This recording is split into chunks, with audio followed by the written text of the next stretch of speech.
Hi friends, welcome to PSC Decode. ഇന്നത്തെ വീഡിയോയിൽ നമ്മൾ 25 GK ക്വസ്റ്റ്യൻസിൻ്റെ മോക്ക് ടെസ്റ്റാണ് ചെയ്യുന്നത്.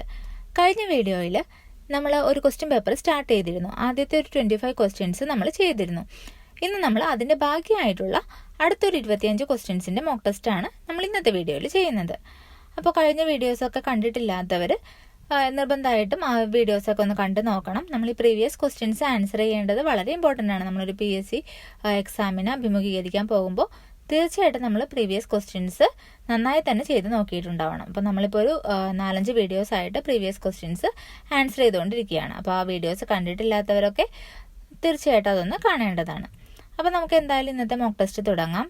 അതിനു മുമ്പ് എന്നും പറയുന്നത് പോലെ സബ്സ്ക്രൈബ് ചെയ്തിട്ടില്ലാത്തവരൊന്ന് സബ്സ്ക്രൈബ് ചെയ്ത് സപ്പോർട്ട് ചെയ്യണം. ഓക്കെ, നമുക്ക് എന്നാൽ ഇന്നത്തെ വീഡിയോ തുടങ്ങാം. അപ്പോൾ ആദ്യത്തെ ക്വസ്റ്റ്യൻ ഇതാണ്. ഇവിടെ കൊടുത്തിരിക്കുന്ന പോലെ തന്നെ നിങ്ങൾ നമ്പേഴ്സ് ഇട്ട് പോയാൽ മതി. 26ാമത്തെ ക്വസ്റ്റ്യൻസ് മുതലാണ് നമ്മളിന്ന് സ്റ്റാർട്ട് ചെയ്യുന്നത്.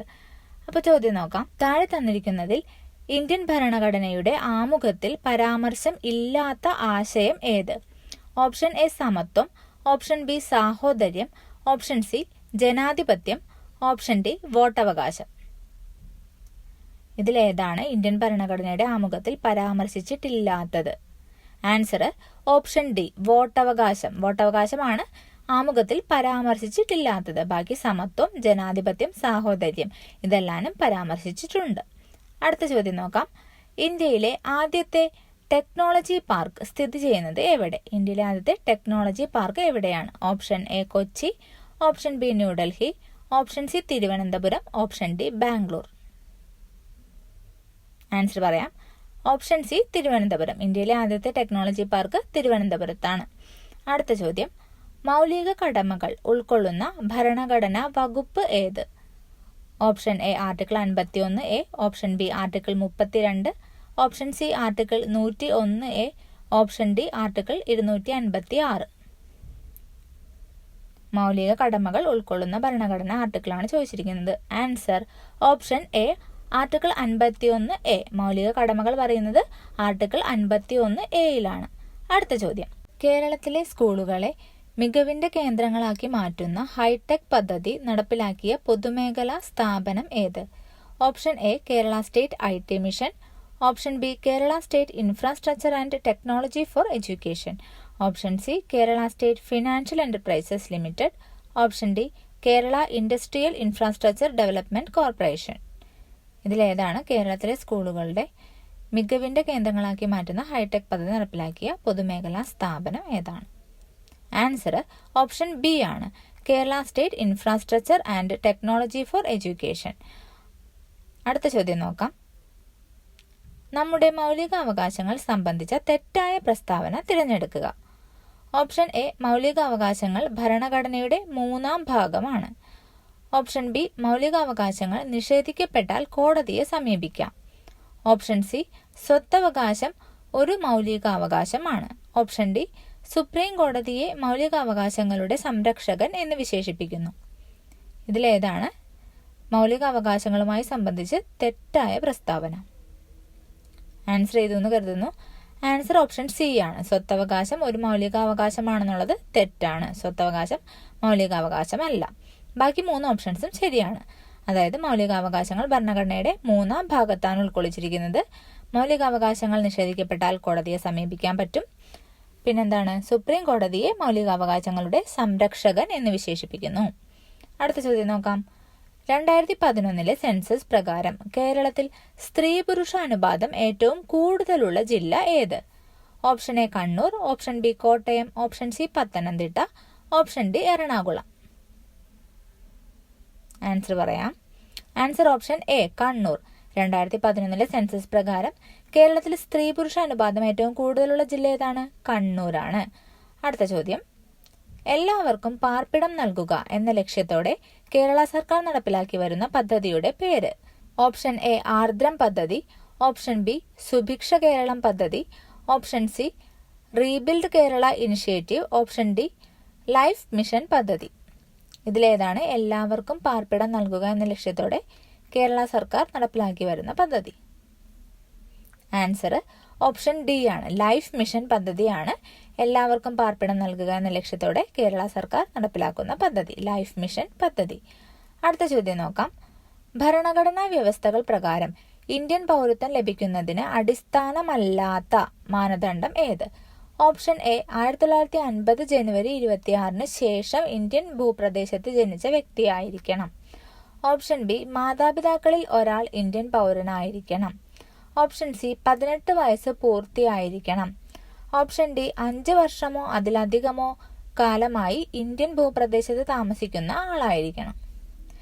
ഇതിലേതാണ് ഇന്ത്യൻ പൗരത്വം ലഭിക്കുന്നതിന് അടിസ്ഥാനമല്ലാത്ത മാനദണ്ഡമാണ് ചോദിച്ചിരിക്കുന്നത്? ആൻസർ ഓപ്ഷൻ സി 18 വയസ്സ് പൂർത്തിയായിരിക്കണം എന്നുള്ളത് പൗരത്വം ലഭിക്കുന്നതിനുള്ള ഒരു മാനദണ്ഡമല്ല. ബാക്കി മൂന്നും പൗരത്വം ലഭിക്കുന്നതിനുള്ള മാനദണ്ഡമാണ്. അതൊന്ന് ഓർത്ത് വെച്ചേക്കുക. അതായത് 1950 ജനുവരി 26 ശേഷം ഇന്ത്യൻ ഭൂപ്രദേശത്ത് ജനിച്ച വ്യക്തിയായിരിക്കണം എന്നുള്ളത് ഒരു മാനദണ്ഡമാണ്. അതുപോലെ മാതാപിതാക്കളിൽ ഒരാൾ ഇന്ത്യൻ പൗരനായിരിക്കണം. പിന്നെന്താണ്? 5 വർഷമോ അതിലധികമോ കാലമായിട്ട് ഇന്ത്യൻ ഭൂപ്രദേശത്ത് താമസിക്കുന്ന ആളുമായിരിക്കണം. അടുത്ത ക്വസ്റ്റ്യൻ. പക്ഷികളുടെ സംരക്ഷണത്തിനായി നീക്കിവച്ചിരിക്കുന്ന പ്രദേശം. Option A Silent Valley, option B Thattekkad, option C Eravikulam, option D Muthanga. Answer option B Thattekkad. പക്ഷികളുടെ സംരക്ഷണത്തിന് വേണ്ടിയിട്ടുള്ള പ്രദേശമാണ് തട്ടേക്കാട്. അടുത്ത ചോദ്യം. മനുഷ്യ ശരീരത്തിൽ തരുണാസ്ഥികൾ കാണപ്പെടുന്നത്. ഒന്നാമത്തേത് ചെവിക്കുടയിൽ, രണ്ടാമത്തേത് കശേരുകൾക്കിടയിൽ, മൂന്നാമത്തേത് 2 അസ്ഥികൾ ചേരുന്ന ഭാഗത്ത്, നാലാമത്തേത് നേസൽ സെപ്റ്റത്തിൽ. ഇതിൽ എവിടെയൊക്കെയാണ് തരുണാസ്ഥികൾ കാണപ്പെടുന്നത് എന്നുള്ളത് നിങ്ങൾ ഓപ്ഷൻസ് നോക്കിയിട്ട് ആൻസർ ചെയ്തോളൂ. 4 എണ്ണമാണ് തന്നിട്ടുള്ളത്. ഇതിലെവിടെയൊക്കെയാണ് തരുണാസ്ഥികൾ കാണപ്പെടുന്നത്? ആൻസർ ഓപ്ഷൻ ഡി ആണ്. അതായത് 1, 2, 3, 4 ഇതെല്ലാം തന്നെ ശരിയാണ്. മനുഷ്യ ശരീരത്തിൽ തരുണാസ്ഥികൾ കാണപ്പെടുന്നത് എവിടെയൊക്കെയാണ്? ചെവിക്കുടയിൽ കാണപ്പെടുന്നുണ്ട്, അതേപോലെ കശേരുകൾക്കിടയിൽ കാണപ്പെടുന്നുണ്ട്, 2 അസ്ഥികൾ ചേരുന്ന ഭാഗത്ത് കാണപ്പെടുന്നുണ്ട്, പിന്നെ നേസൽ സെപ്റ്റത്തിലും തരുണാസ്ഥികൾ കാണപ്പെടുന്നുണ്ട്. ഇതെല്ലാം തന്നെ ശരിയാണ്. അടുത്ത ചോദ്യം. എല്ലുകളുടെയും പല്ലുകളുടെയും വളർച്ചയ്ക്ക് ആവശ്യമില്ലാത്ത ഘടകമേത്? ഓപ്ഷൻ എ ഇരുമ്പ്, option B calcium, option C magnesium, option D phosphorus. ഇതിൽ എല്ലുകളുടെയും പല്ലുകളുടെയും വളർച്ചയ്ക്ക് ആവശ്യമില്ലാത്ത ഘടകം ഏതാണ്? ആൻസർ ഓപ്ഷൻ എ ഇരുമ്പാണ്. എല്ലുകളുടെയും പല്ലുകളുടെയും വളർച്ചയ്ക്ക് ഇരുമ്പ് ആവശ്യമില്ല. ബാക്കി മൂന്നും ആവശ്യമാണ്. അതായത് കാൽസ്യം, മഗ്നീഷ്യം, ഫോസ്ഫറസ് ഇത് മൂന്നും എല്ലുകളുടെയും പല്ലുകളുടെയും വളർച്ചയ്ക്ക് ആവശ്യമാണ്. അതുകൂടി ഓർത്തു വെക്കുക. അടുത്ത ചോദ്യം. COVID-19 കാരണമായ സൂക്ഷ്മജീവി. ഒന്നാമത്തേത് option A bacteria, option B fungus, option C virus, option D filarial വിര. അറിയാലോ, എല്ലാവർക്കും അറിയാവുന്ന ചോദ്യമാണല്ലേ. ഓപ്ഷൻ സി വൈറസ് ആണ് ആൻസർ. COVID-19 കാരണം വൈറസ് ആണ്. അടുത്ത ചോദ്യം. ജന്തുകോശങ്ങളിൽ കൂടുതലായി ഉൽപ്പാദിപ്പിക്കപ്പെടുന്ന വാതകം ഏത്? Option A carbon dioxide, option B oxygen, option C nitrogen, option D ammonia. ജന്തുകോശങ്ങളിൽ കൂടുതലായിട്ട് ഉൽപ്പാദിപ്പിക്കപ്പെടുന്ന വാതകം. Answer option A carbon dioxide ആണ്. അടുത്ത ചോദ്യം. കേന്ദ്ര സുഗന്ധവിള ഗവേഷണ കേന്ദ്രം സ്ഥിതി ചെയ്യുന്ന ജില്ല അല്ലെങ്കിൽ ജില്ലകൾ. ഒന്നാമത്തേത് കോഴിക്കോട്, രണ്ടാമത്തേത് തിരുവനന്തപുരം, മൂന്നാമത്തേത് ഇടുക്കി, നാലാമത്തേത് കാസർഗോഡ്. ഇതിൽ ഏത് ജില്ലയിലാണ് അല്ലെങ്കിൽ ഏതൊക്കെ ജില്ലകളിലാണ് കേന്ദ്ര സുഗന്ധവിള ഗവേഷണ കേന്ദ്രം സ്ഥിതി ചെയ്യുന്നതെന്നാണ് ചോദിച്ചിരിക്കുന്നത്. ഓപ്ഷൻസ് നോക്കിയിട്ട് ആൻസർ ചെയ്യുക. ആൻസർ പറയാം. ആൻസർ ഓപ്ഷൻ സി ആണ്. 1 മാത്രം. അതായത് കോഴിക്കോട് ജില്ലയിൽ മാത്രമാണ് കേന്ദ്ര സുഗന്ധവിള ഗവേഷണ കേന്ദ്രം സ്ഥിതി ചെയ്യുന്നത്, കോഴിക്കോട് ജില്ലയിൽ. അടുത്ത ചോദ്യം. AB രക്തഗ്രൂപ്പുള്ള ഒരാൾക്ക് ഏതൊക്കെ ഗ്രൂപ്പുകാർക്ക് രക്തം ദാനം ചെയ്യാൻ സാധിക്കും? ഓപ്ഷൻ എ രക്തഗ്രൂപ്പ് എ, ഓപ്ഷൻ ബി രക്തഗ്രൂപ്പ് ബി, ഓപ്ഷൻ സി രക്തഗ്രൂപ്പ് ഒ, ഓപ്ഷൻ ഡി രക്തഗ്രൂപ്പ് AB. ആൻസർ ഓപ്ഷൻ ഡി രക്തഗ്രൂപ്പ് AB. AB രക്തഗ്രൂപ്പുള്ള ഒരാൾക്ക് ആർക്ക് മാത്രമേ രക്തം കൊടുക്കാൻ പറ്റുള്ളൂ? ABക്കാർക്ക് മാത്രമേ രക്തം കൊടുക്കാനായിട്ട് പറ്റുള്ളൂ. അടുത്ത ചോദ്യം. പശ്ചിമഘട്ടത്തിൽ ഉൾപ്പെടാത്ത സംസ്ഥാനം ഏത്? Option A Karnataka, option B Rajasthan, option C Tamil Nadu, option D Gujarat. ഇതിൽ പശ്ചിമഘട്ടം ഉൾപ്പെടാത്തത് ഏത് സംസ്ഥാനത്താണ്? Answer option B Rajasthan. പശ്ചിമഘട്ടത്തിൽ ഉൾപ്പെടാത്ത സംസ്ഥാനമാണ് രാജസ്ഥാൻ. പശ്ചിമഘട്ടം നിങ്ങൾക്കറിയാലോ, 6 സംസ്ഥാനങ്ങളിൽ കൂടിയാണ് പശ്ചിമഘട്ടം കടന്നു പോകുന്നത്. ഗുജറാത്ത് മുതൽ തമിഴ്നാട് വരെ. ഗുജറാത്ത്, മഹാരാഷ്ട്ര, ഗോവ, കർണാടക, കേരളം, തമിഴ്നാട്, ഈ 6 സംസ്ഥാനങ്ങളിലും പശ്ചിമഘട്ടമുണ്ട്. രാജസ്ഥാനിൽ ഇല്ല. അടുത്ത ചോദ്യം, ഭൂഗുരുത്വ ത്വരണം, അതായത് സ്മോൾ ലെറ്റർ ജി, അതിനെ സംബന്ധിക്കുന്ന ശരിയായ പ്രസ്താവന അല്ലെങ്കിൽ പ്രസ്താവനകൾ ഏത്? ഒന്നാമത്തെ പ്രസ്താവന, ജിയുടെ മൂല്യം ഭൂമിയുടെ മാസിനെയും ആരത്തെയും ആശ്രയിച്ചിരിക്കുന്നു. രണ്ടാമത്തേത്, ധ്രുവപ്രദേശങ്ങളിലെ ജിയുടെ മൂല്യം ഭൂമധ്യരേഖാ പ്രദേശത്തേക്കാൾ കൂടുതലായിരിക്കും. മൂന്നാമത്തെ പ്രസ്താവന, ഒരു വസ്തുവിന്റെ ഭാരം തീരുമാനിക്കുന്നത് ജിയുടെ മൂല്യം കണക്കിലെടുത്തുകൊണ്ടാണ്. നാലാമത്തെ പ്രസ്താവന, ഒരു ആനയും ഒരു ഉറുമ്പും നിർബാധം താഴേക്ക് പതിക്കുമ്പോൾ ജിയുടെ മൂല്യം 2 പേർക്കും തുല്യമായിരിക്കും. ഈ 4 പ്രസ്താവനകളിൽ ശരിയായിട്ടുള്ളത് ഏതൊക്കെയാണ്? ഓപ്ഷൻസ് നോക്കിയിട്ട് ആൻസർ ചെയ്തോളൂ.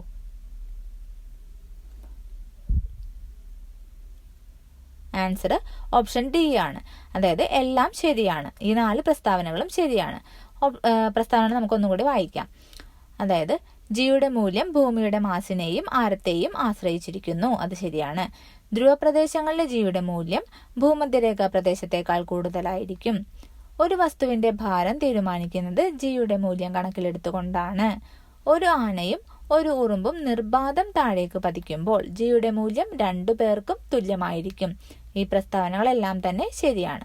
അടുത്ത ചോദ്യം നോക്കാം. ഒരു ഗോളീയ ദർപ്പണത്തിന്റെ വക്രത ആരം 40 സെന്റിമീറ്റർ ആണ്. ഈ ദർപ്പണത്തിന്റെ ഫോക്കസ് ദൂരം എത്ര?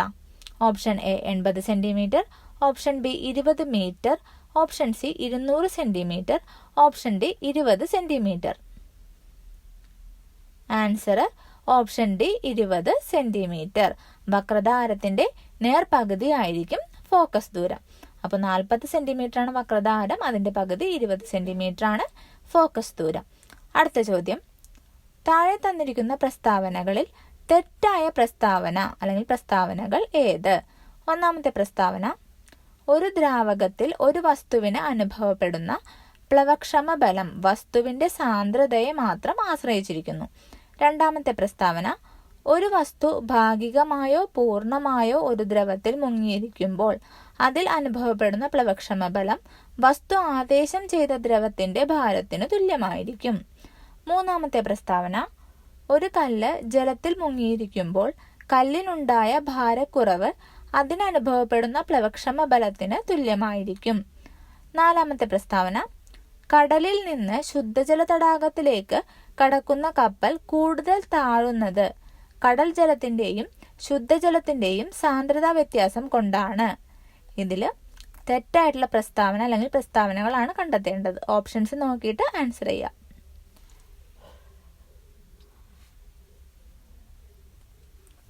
ആൻസർ ഓപ്ഷൻ എ, ഒന്ന് മാത്രമാണ് തെറ്റായ പ്രസ്താവന. ബാക്കി 3 പ്രസ്താവനകൾ 2, 3, 4 ഈ പ്രസ്താവനകളെല്ലാം തന്നെ ശരിയാണ്. ആ ശരിയായിട്ടുള്ള പ്രസ്താവനകൾ നമുക്കൊന്നുകൂടെ വായിക്കാം. അതായത്, ഒരു വസ്തു ഭാഗികമായോ അല്ലെങ്കിൽ പൂർണ്ണമായോ ഒരു ദ്രവത്തിൽ മുങ്ങിയിരിക്കുമ്പോൾ അതിൽ അനുഭവപ്പെടുന്ന പ്ലവക്ഷമ ബലം വസ്തു ആദേശം ചെയ്ത ദ്രവത്തിന്റെ ഭാരത്തിന് തുല്യമായിരിക്കും. പിന്നെന്താണ്, ഒരു കല്ല് ജലത്തിൽ മുങ്ങിയിരിക്കുമ്പോൾ കല്ലിനുണ്ടായ ഭാരക്കുറവ് അതിനനുഭവപ്പെടുന്ന പ്ലവക്ഷമ ബലത്തിന് തുല്യമായിരിക്കും. നാലാമത്തെ പ്രസ്താവന, കടലിൽ നിന്ന് ശുദ്ധജല തടാകത്തിലേക്ക് കടക്കുന്ന കപ്പൽ കൂടുതൽ താഴുന്നത് കടൽ ജലത്തിന്റെയും ശുദ്ധജലത്തിന്റെയും സാന്ദ്രതാ വ്യത്യാസം കൊണ്ടാണ്. ഈ 3 പ്രസ്താവനകളും ശരിയാണ്. അടുത്ത ചോദ്യം, നെക്സ്റ്റ് ക്വസ്റ്റ്യൻ നോക്കാം. ലിക്വിഫൈഡ് നാച്ചുറൽ ഗ്യാസ് LNGയുമായി ബന്ധപ്പെട്ട പ്രസ്താവനകൾ താഴെ തന്നിരിക്കുന്നു. അതിൽ നിന്നും ശരിയായവ കണ്ടെത്തുക. ഒന്നാമത്തെ പ്രസ്താവന, വാഹനങ്ങളിലും വ്യവസായശാലകളിലും തെർമൽ പവർ സ്റ്റേഷനുകളിലും ഇന്ധനമായി ലിക്വിഫൈഡ് നാച്ചുറൽ ഗ്യാസ് ഉപയോഗിക്കുന്നു. രണ്ടാമത്തെ പ്രസ്താവന, പ്രകൃതിവാതകത്തെ ദ്രവീകരിച്ച് ദൂരസ്ഥലങ്ങളിലേക്ക് കൊണ്ടുപോകാൻ സാധിക്കും. മൂന്നാമത്തെ പ്രസ്താവന, അന്തരീക്ഷ താപനിലയിൽ വീണ്ടും വാതകമാക്കി പൈപ്പ് ലൈനുകളിലൂടെ വിതരണം ചെയ്യാൻ കഴിയും. നാലാമത്തേത്, ലിക്വിഫൈഡ് നാച്ചുറൽ ഗ്യാസിലെ പ്രധാന ഘടകം ബ്യൂട്ടൈൻ ആണ്. ഇതിൽ ശരിയായിട്ടുള്ള പ്രസ്താവനകൾ കണ്ടെത്തണം. ഓപ്ഷൻസ് നോക്കിയിട്ട് ആൻസർ ചെയ്യാം. ആൻസർ പറയാം. ആൻസർ ഓപ്ഷൻ സി ആണ്. 1, 2, 3 ഈ 3 പ്രസ്താവനകളും ശരിയായിട്ടുള്ളതാണ്. നാലാമത്തേത് തെറ്റാണ്. അപ്പോൾ ശരിയായിട്ടുള്ള എന്തൊക്കെയാണ്? വാഹനങ്ങളിലും വ്യവസായശാലകളിലും തെർമൽ പവർ സ്റ്റേഷനിലും ഒക്കെ നമ്മൾ LNG ഇന്ധനമായിട്ട് യൂസ് ചെയ്യുന്നുണ്ട്. പിന്നെന്താണ്, പ്രകൃതിവാതകത്തെ ദ്രവീകരിച്ച് ദൂരസ്ഥലങ്ങളിലേക്ക് കൊണ്ടുപോകാൻ പറ്റും. പിന്നെ അന്തരീക്ഷ താപനിലയിൽ വീണ്ടും ദ്രവീകരിച്ചതിന് ശേഷം വീണ്ടും അതിനെ വാതകമാക്കിയിട്ട് പൈപ്പ് ലൈനുകളിലൂടെ വിതരണം ചെയ്യാനും പറ്റും. പിന്നെന്താണ്, നാലാമത്തെ പ്രസ്താവന തെറ്റാണ്. ലിക്വിഫൈഡ് നാച്ചുറൽ ഗ്യാസിലെ പ്രധാന ഘടകം ബ്യൂട്ടേൻ അല്ല, പിന്നെന്താണ്, മീഥേൻ ആണ് കേട്ടോ. LNGയിലെ പ്രധാന ഘടകം മീഥേൻ ആണ്. അടുത്ത ചോദ്യം നോക്കാം. താഴെ തന്നിരിക്കുന്നവയിൽ ബ്രൗൺ എനർജി ഏത്? Option A biogas, option B nuclear ഊർജം, ഓപ്ഷൻ സി സൗരോർജം, ഓപ്ഷൻ ഡി കാറ്റിൽ നിന്നുള്ള ഊർജം. ഇതിൽ ബ്രൗൺ എനർജി ഏതാണ്? ഓപ്ഷൻ ബി ന്യൂക്ലിയർ ഊർജമാണ് ആൻസർ. ബ്രൗൺ എനർജി ന്യൂക്ലിയർ ഊർജമാണ്. ബാക്കി മൂന്നും എന്താണ്? ഗ്രീൻ എനർജിയാണ് കേട്ടോ. ബയോഗ്യാസ്, അതേപോലെ സൗരോർജം, കാറ്റിൽ നിന്നുള്ള ഊർജം, ഇതെല്ലാം തന്നെ ഗ്രീൻ എനർജിയിൽ വരുന്നതാണ്. അടുത്ത ചോദ്യം. കേരളത്തിൽ പ്രളയമുണ്ടായപ്പോൾ അണുനാശിനി എന്ന നിലയിൽ ബ്ലീച്ചിങ് പൗഡർ വ്യാപകമായി ശുചീകരണ പ്രവർത്തനങ്ങളിൽ ഉപയോഗിച്ചു. അതിന് കാരണം ബ്ലീച്ചിങ് പൗഡർ ജലവുമായി പ്രവർത്തിച്ച് ഏതു വാതകം ഉണ്ടാകുന്നത് കൊണ്ടാണ്? Option A oxygen, option B hydrogen, option C nitrogen, option D chlorine. Answer option D chlorine. അപ്പോൾ ബ്ലീച്ചിങ് പൗഡർ ജലവുമായി പ്രവർത്തിക്കുമ്പോൾ ക്ലോറിൻ വാതകം ഉണ്ടാകുന്നു. അതുകൊണ്ടാണ് അതിന് ശുചീകരണ പ്രവർത്തനങ്ങളിൽ ഉപയോഗിക്കുന്നത്. അടുത്ത ചോദ്യം നോക്കാം.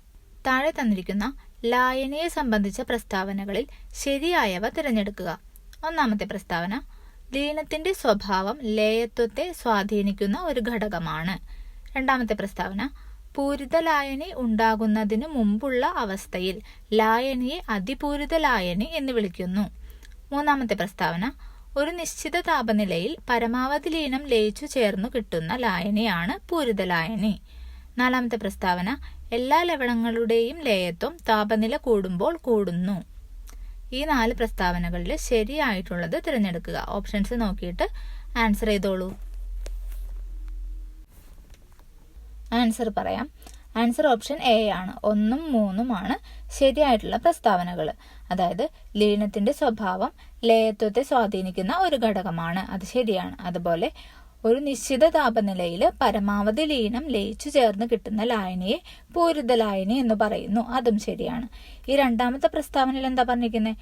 പൂരിത ലായനി ഉണ്ടാകുന്നതിന് മുമ്പുള്ള അവസ്ഥയിൽ ലായനിയെ അതിപൂരിത ലായനി എന്ന് വിളിക്കുന്നു, അത് തെറ്റാണ്.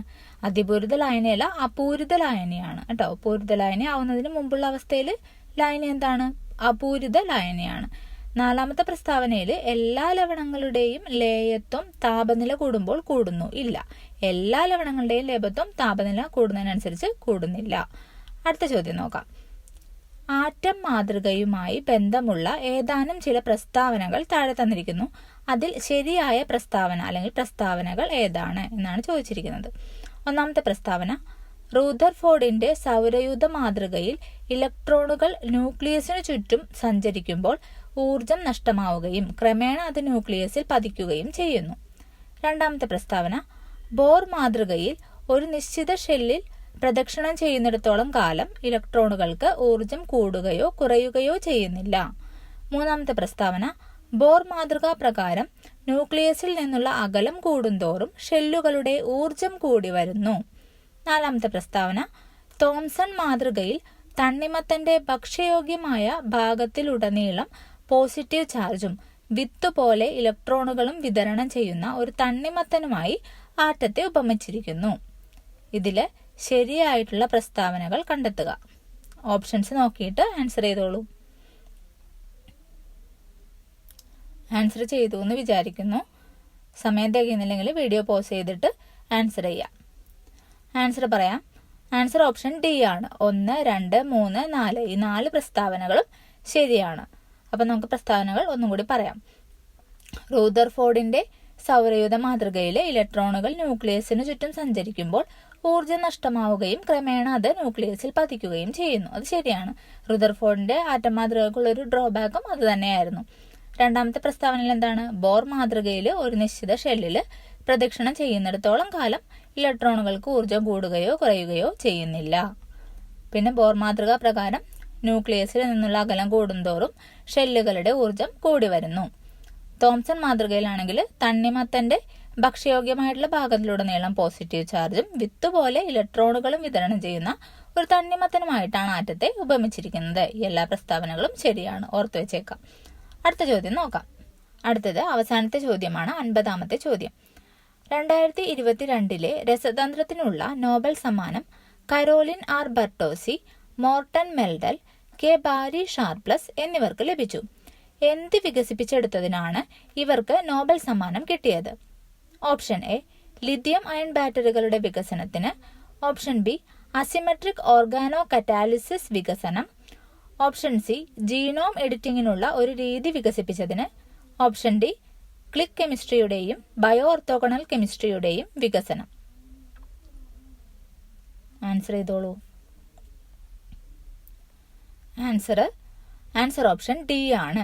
ക്ലിക്ക് കെമിസ്ട്രിയുടെയും ബയോ ഓർത്തോഗണൽ കെമിസ്ട്രിയുടെയും വികസനത്തിനാണ് 2022 കെമിസ്ട്രി നോബൽ ലഭിച്ചിട്ടുള്ളത്. ആർക്കൊക്കെയാണ് ലഭിച്ചത്? Carolyn R Bertozzi, Morten Meldal, K Barry ഷാർപ്ലസ്. ഈ 3 പേർക്കുമാണ് 2022 കെമിസ്ട്രി നോബൽ പ്രൈസ് ലഭിച്ചത്. ഓക്കെ, അപ്പോൾ നമ്മുടെ ഇന്നത്തെ 25 ക്വസ്റ്റ്യൻസിന്റെ GK മോക്ക് ടെസ്റ്റ് കംപ്ലീറ്റ് ആയിരിക്കുകയാണ്. അപ്പോൾ നിങ്ങൾക്ക് ഈ ഒരു മോക്ക് ടെസ്റ്റിൽ എത്ര മാർക്ക് കിട്ടിയെന്നുള്ളത് കമൻ്റായിട്ട് രേഖപ്പെടുത്തുക. അപ്പോൾ നമ്മളിടുന്ന വീഡിയോസൊക്കെ നിങ്ങൾക്ക് ഇഷ്ടമാവുന്നുണ്ടെങ്കിൽ, നിങ്ങൾക്കത് ഉപകാരപ്പെടുന്നു എന്ന് തോന്നുന്നുണ്ടെങ്കിൽ തീർച്ചയായിട്ടും ഒന്ന് വീഡിയോ ലൈക്ക് ചെയ്യണം. അതുപോലെ ഇതൊരു സബ്സ്ക്രൈബ് ചെയ്തിട്ടില്ലാത്തവരൊന്ന് സബ്സ്ക്രൈബ് ചെയ്ത് സപ്പോർട്ട് ചെയ്യാൻ വേണം. അപ്പോൾ നമുക്ക് ഇനി അടുത്ത വീഡിയോസിൽ കാണാം. പിന്നെ നിങ്ങൾ കുറച്ച് പേരൊക്കെ ആവശ്യപ്പെട്ടിട്ടുണ്ടായിരുന്നു ടോപ്പിക് വൈസ് ആയിട്ടുള്ള മോക്ക് ടെസ്റ്റുകൾ ചെയ്യാമോ എന്ന് ചോദിച്ചിട്ടുണ്ടായിരുന്നു. അപ്പോൾ നമുക്ക് അതും ചെയ്യാം. അതായത് ഓരോ ടോപ്പിക് വൈസ് ആയിട്ട് പ്രീവിയസ് ക്വസ്റ്റ്യൻസ് അതുപോലെ തന്നെ മോഡൽ ക്വസ്റ്റ്യൻസും ഒക്കെ ഉൾപ്പെടുത്തിക്കൊണ്ടുള്ള മോക്ക് ടെസ്റ്റുകളും ഇനി നമ്മൾ ചെയ്യുന്നതായിരിക്കും. അപ്പോൾ തീർച്ചയായിട്ടും ചാനലിൽ നമ്മൾ അപ്ലോഡ് ചെയ്യുന്ന വീഡിയോസൊക്കെ കാണുക, പരമാവധി ഉപയോഗപ്പെടുത്തുക. അപ്പോൾ ശരി, നമുക്ക് നെക്സ്റ്റ് വീഡിയോയിൽ കാണാം. Bye bye.